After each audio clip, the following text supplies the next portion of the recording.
আকাশবাণী আগরতলা স্থানীয় সংবাদ পড়ছি সুমন ভট্টাচার্য। ৮০তম স্বাধীনতা দিবসের প্রাক সন্ধ্যায় রাষ্ট্রপতি দ্রৌপদী মুর্মু আজ জাতির উদ্দেশ্যে ভাষণ দেবেন। রাষ্ট্রপতির ভাষণটি সন্ধ্যা ৭টায় আকাশবাণী ও দূরদর্শনের সমস্ত নেটওয়ার্কে সম্প্রচার করা হবে। ভাষণটি প্রথমে হিন্দি ও পরে ইংরেজিতে সম্প্রচার করা হবে রাত ৯:৩০। প্রত্যেক শ্রোতা বন্ধুদের কাছে আমাদের অনুরোধ থাকবে, আপনারা যদি আমাদের ইউটিউব চ্যানেলকে এখনও সাবস্ক্রাইব না করে থাকেন এখনই সাবস্ক্রাইব করুন, কারণ কেন আমরা আপনাদের জন্য নিয়ে আসছি প্রত্যেক দিনের আকাশবাণী আগরতলা বাংলা সংবাদ, এবং সেই সংবাদটি পাওয়ার জন্য আপনারা এখনই আমাদের ইউটিউব চ্যানেলকে সাবস্ক্রাইব করুন। ভাষণটি আকাশবাণীর স্থানীয় কেন্দ্র থেকে আঞ্চলিক ভাষায়ও শোনা যাবে। আজ বিভাজন বিভীষিকা স্মরণ দিবস। ১৯৪৭ সালের দেশভাগের সময় যারা জীবন উৎসর্গ করেছিলেন এবং চরম যন্ত্রণা ভোগ করেছিলেন, দেশ তাঁদের সকলকে শ্রদ্ধা জানাচ্ছে। দেশভাগের বিভীষিকা স্মরণ দিবস উপলক্ষে জাতীয় রাজধানী সহ সারা দেশে বিভিন্ন কর্মসূচির আয়োজন করা হয়েছে। উল্লেখ্য, ২০২১ সাল থেকে প্রতি বছর ১৪ই আগস্টে এই দিবস উদযাপনের ব্যাপারে ভারত সরকার সিদ্ধান্ত নিয়েছিল। মুখ্যমন্ত্রী অধ্যাপক ডাক্তার মানিক সাহা বলেছেন, উন্নয়নের সুফল সমাজের শেষ প্রান্তের জনগণের কাছে পৌঁছে দেওয়াই সরকারের মূল লক্ষ্য। গতকাল ডলুগাঁও উচ্চতর মাধ্যমিক বিদ্যালয়ের মাঠে আয়োজিত এক অনুষ্ঠানে ৬টি প্রকল্পের উদ্বোধন এবং ১২টি প্রকল্পের ভিত্তিপ্রস্তর স্থাপন করে তিনি একথা বলেছেন। অনুষ্ঠানে মুখ্যমন্ত্রী বলেন, শিক্ষা, স্বাস্থ্য, সড়ক যোগাযোগ, পানীয় জল, বিদ্যুৎ, কৃষি, গ্রাম উন্নয়ন, নগর উন্নয়ন, তথ্য প্রযুক্তি, ক্রীড়া এবং সামাজিক সুরক্ষার মতো প্রতিটি ক্ষেত্রকে গুরুত্ব দিয়ে রাজ্য সরকার কাজ করছে।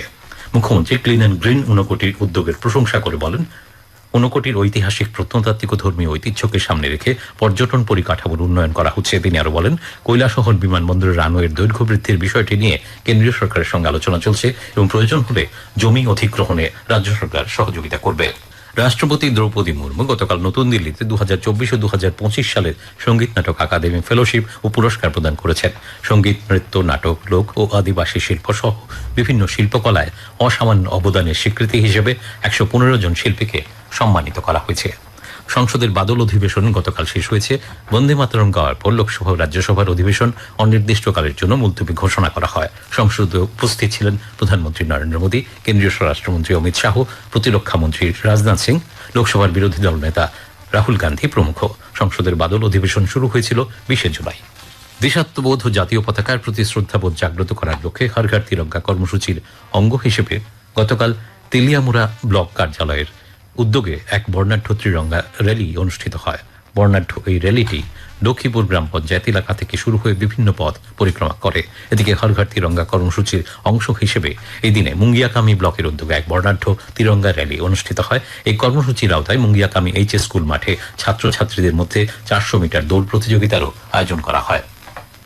আগামীকাল ১৫ই আগস্ট স্বাধীনতা দিবসে সকাল ৬:৩০ এমবিবি কলেজ প্রাঙ্গণে অনুষ্ঠিত হবে সহস্র কণ্ঠে বন্দে মাতরম অনুষ্ঠান। এমবিবি কলেজের মিডিয়া সেলের আহ্বায়ক অধ্যাপক গৌতম সাহা গতকাল সাংবাদিক সম্মেলনে একথা জানান।